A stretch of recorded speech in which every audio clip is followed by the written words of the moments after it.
Assalamualaikum warahmatullahi wabarakatuh. Kami dari kelompok Maluku akan memperkenalkan diri.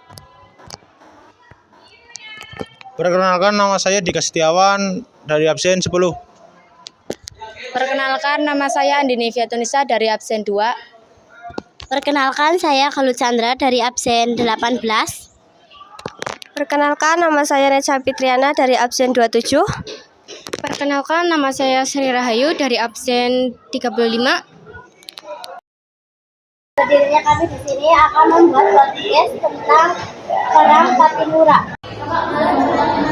Gimana kabarnya? Pastinya sehat ya. Kembali lagi bersama saya baru di podcast sejarah. Nah, kali ini kita kedatangan narasumber hebat yang siap sharing tentang perang Pattimura. Halo, kenalan dulu yuk. Halo, aku Dika. Kesibukanku akhir-akhir ini adalah menulis buku tentang sejarah dan juga meneliti tentang sejarah. Salam kenal semuanya. Halo, aku adalah siswa kelas 11 IPA. Ya, hari ini kita akan membahas tentang perang Pattimura. Ayo kita tanya narasumber kita. Nah, yang aku tahu pasti pertikaian antara masyarakat Maluku dan Belanda yang sayangnya sendiri dan arogan. Makanya Maluku yang dipimpin oleh Pattimura berani ambil sikap. Kalau dari Mbak sendiri gimana? Jadi Thomas Maturas itu dulu pernah kerja di dinas angkatan perang di Inggris, dan hal itu bisa menjadi keuntungan bagi Maluku karena dia lebih sukses dalam melawan Belanda, dan penyerangan mereka itu dimulai dengan menghancurkan kapal-kapal Belanda dan menuju ke benteng Trustede. Tapi perjuangan yang memimpin penyerangan Trustede itu bukan orang Pattimura loh. Apa ya Mas? Setahu aku cuma Thomas Maturas loh. Iya, setahu aku juga itu doang. Apakah mereka tiap baru? Ya, betul banget. Salah satunya ada Kristiana Marta Tiahu, tapi ada yang lebih bersama dengan Pattimura memimpin penyerangan benteng Trustede, namanya Lukas Tanto, Mangina, dan Thomas Pattimura. Oh, jadi pasukan Maluku waktu itu dipimpin Thomas Maturas, Kristiana Marta Tiahu, Lukas Tanto, Mangina, dan Thomas Pattimura. Ya. Berarti mata dia baru sama Pattimura itu sempat berlawan ya? Betul, jadi penyerangan pertama Maluku di benteng Trustede pihak Belanda dipimpin sama Residen Van den Broek. Walaupun saat itu persenjataan pasukan Maluku masih minim dipakai banget, mereka tetap berjuang mampu benteng Trustede dan menghiraukan tembakan-tembakan dan meriam dari sergatu Belanda. Kalau dari satu website yang aku baca ya, ada yang bahkan sampai pernah masuk bahwa memang benar kayak gitu. Ya benar Kak Balu, jadi memang menurut catatan sejarah ada beberapa yang sampai menerima kemudian masuk ke dalam benteng. Itulah alasan mengapa Maluku berhasil menguasai benteng Trustede. Pada akhirnya Presiden Van den Broek jatuh dan berhasil dibunuh, dan Trustede jatuh ke tangan pemuda Maluku. Aku juga dengar bahwa Belanda kemudian mendatangkan bala bantuan dari Ambon. Walaupun akhirnya bala bantuan itu digagalkan oleh pasukan Pattimura. Bahkan sang pemimpin pasukan tersebut. Itu aku juga tahu ceritanya. Belanda mendatangkan 300 prajurit dari Ambon dan Purwokerto. Jadi perkiraan mayor prajurit itu digabung sama-sama kapal perang kalau nggak salah namanya kapal Bangsa sama kapal FSN. Kemenangan ini dilengkapi semangat para pejuang di Maluku serang itu, bahkan dilarikan. Setelah itu Pattimura memusat perhatian untuk menyerang benteng Zeelandia. Sayangnya Belanda sudah menyadari gerak-gerik pasukan Pattimura, sehingga Belanda berhasil memperkuat pertahanan benteng dan memenangkan perang ini. Jadi seorang Pattimura itu adalah saling juga ya. Terus kelanjutannya gimana nih?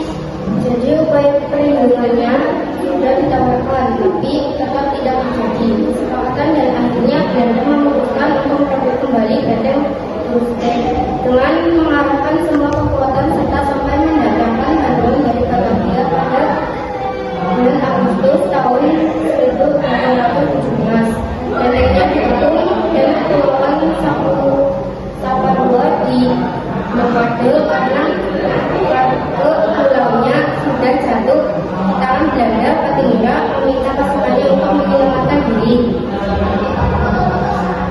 Berarti bentengnya dikuasai Belanda ya?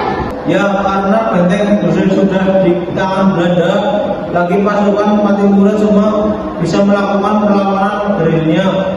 Sayangnya bulan November di tahun yang sama, beberapa pengikut Pattimura ditangkap dan dijatuhi hukuman mati. Salah satunya adalah ayah Kristiana Martha Tiahahu, yaitu Kapitan Paulus Tiahahu. Atas hal ini Martha marah dan bergerulnya di kawasan hutan. Tapi yang namanya Belanda pasti melupas dong selama Pattimura masih ditangkap, benar kan? Makanya Belanda terus membuat sayembara pada siapa saja yang bisa menangkap seorang Thomas Maturensi akan diberi hadiah. Jadi bulan. Akhirnya setelah kepemimpinan Pattimura selama 6 bulan, dia ditangkap juga pada 16 Desember 1817 dan dijatuhi hukuman gantung di alun-alun kota Ambon. Jadi perlawanan Pattimura berada di situ saja ya.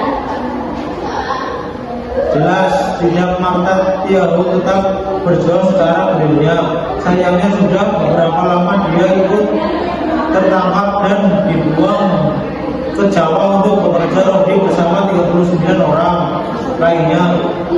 Tetapi menurut cerita dia mogok makan selama di kapal, dia jatuh sakit dan akhirnya meninggal pada 2 Januari 1818. Terpaksa jenazahnya dibuang ke laut antar pulau. Baru burung dan pulau ketiga. Nah, ini baru akhir dari perjuangan perlawanan Pattimura. Oh gitu, tapi yang dari tadi aku pikir nih sebenarnya apa sih yang menyebabkan Maluku menyerang Belanda? Apa akar permasalahannya? Coba tebak.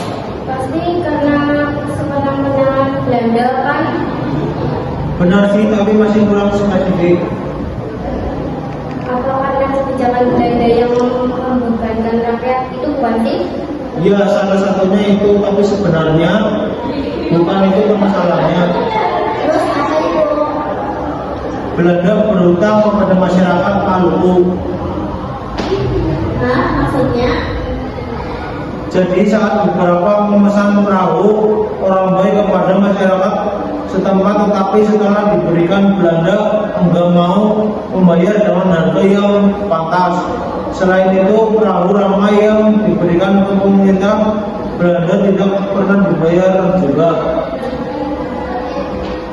Astaga, jadi karena itu.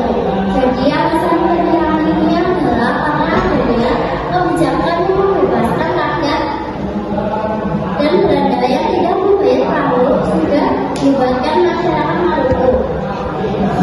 Iya, dan kebijakan itu adalah tanam paksa dan penyerahan kopi, dendeng, dan ikan asin. Wah, jadi masyarakat Maluku itu sudah janji sama Belanda karena pemerintahannya yang sewenang-wenang. Ditambah Belanda baru membuat pasti kebijakannya makin menjadi-jadi. Ya, awalnya begitu. Wah, seru banget nih pembahasan kita kali ini. Kalau dari narasumber gimana? Asik banget. Aku juga jadi tahu lebih banyak nih. Sebelumnya itu ada hal-hal yang aku lewati dari topik ini, dan sekarang aku jadi tahu bahkan lebih detail. Apalagi di sini ada Mas Dika sebagai komunikasi sejarah yang wawasannya itu luas banget, bertukar wawasan dalam maka di sini membuat wawasan itu juga itu luas. Ini jadi pengalaman yang paling berkesanku sih. Jujur ini pertama kalinya